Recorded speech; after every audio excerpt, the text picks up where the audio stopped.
The Amazon rainforest is a world unto itself, a sprawling, breathing entity teeming with life, mystery, and danger.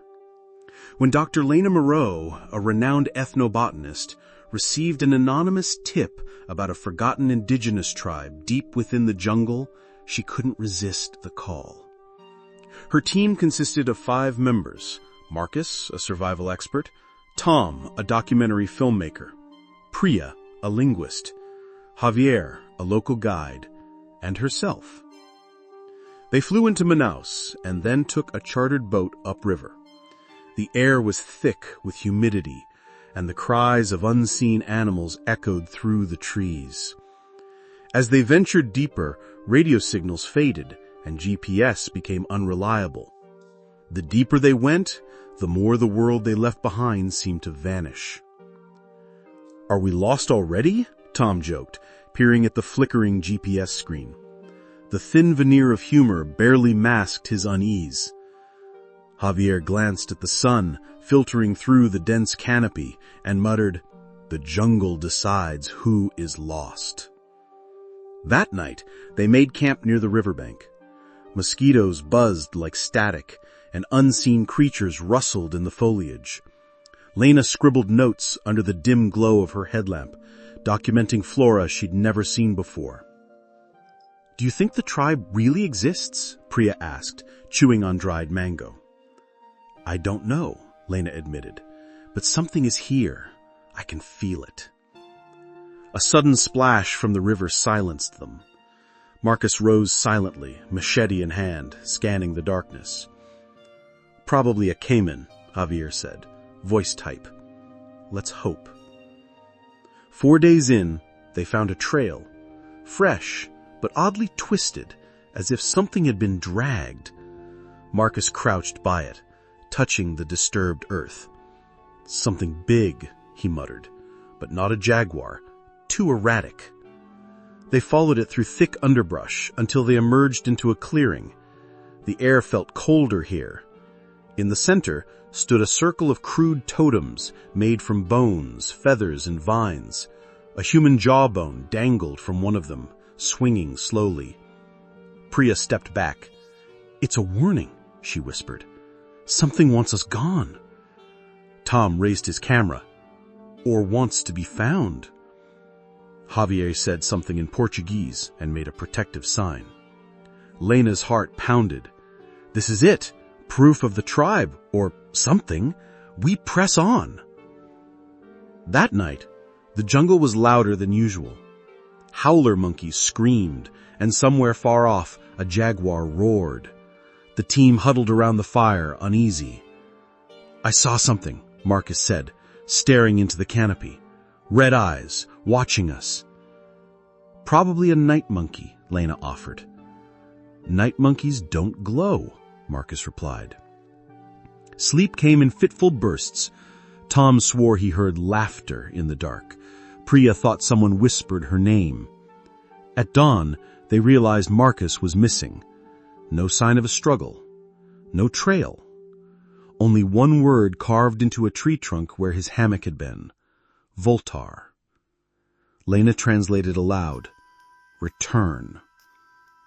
2 more days passed in tense silence. They spoke little, conserving energy and sanity. Then, without warning, the Urima emerged. Silent figures painted in black ash melted from the underbrush like spirits. They surrounded the group, but did not attack. They communicated with gestures and low, haunting hums that resonated in their chests. Lena held up her hands in peace. Priya attempted basic words in various dialects. Slowly a conversation formed, in drawings, sounds, and shared glances. The Urima called themselves protectors, guardians of the forest, and they warned of El Silbador. A story unfolded. Once a man who murdered his kin, El Silbador was cursed by the forest.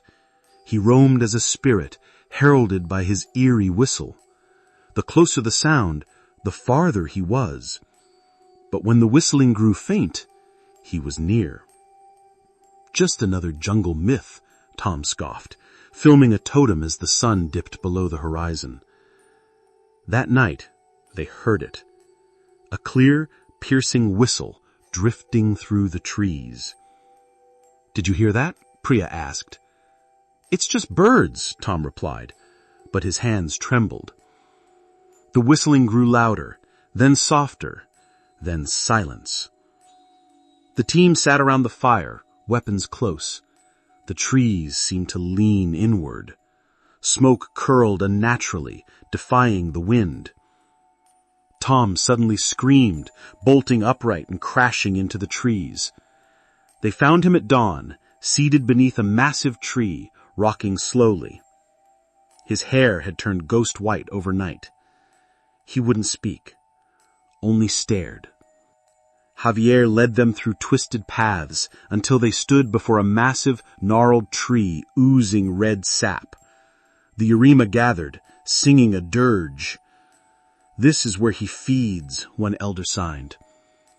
Lena, overcome with scientific curiosity, touched the sap.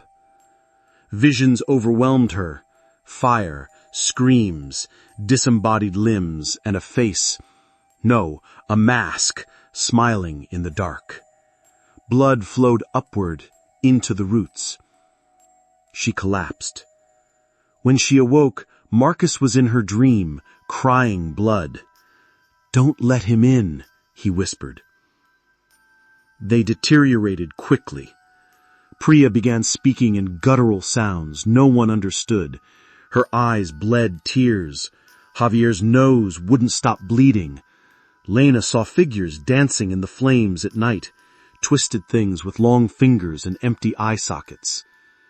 She tried to lead them back, but the jungle shifted. Paths disappeared. Even the sun seemed to circle the wrong way. "We're trapped," she whispered.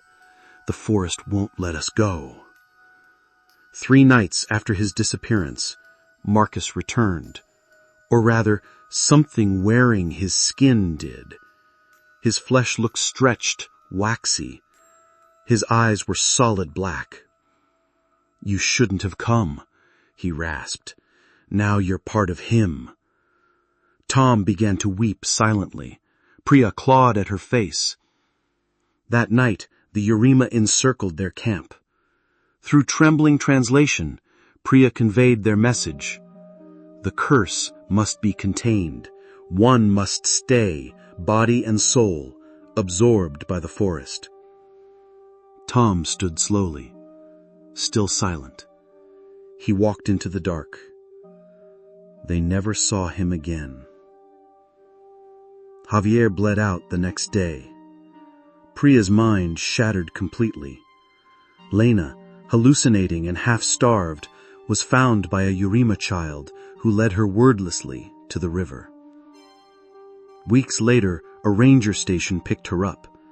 She had no ID, no voice.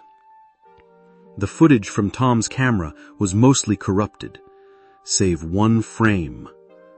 A blurred image. Red eyes, a gaping smile.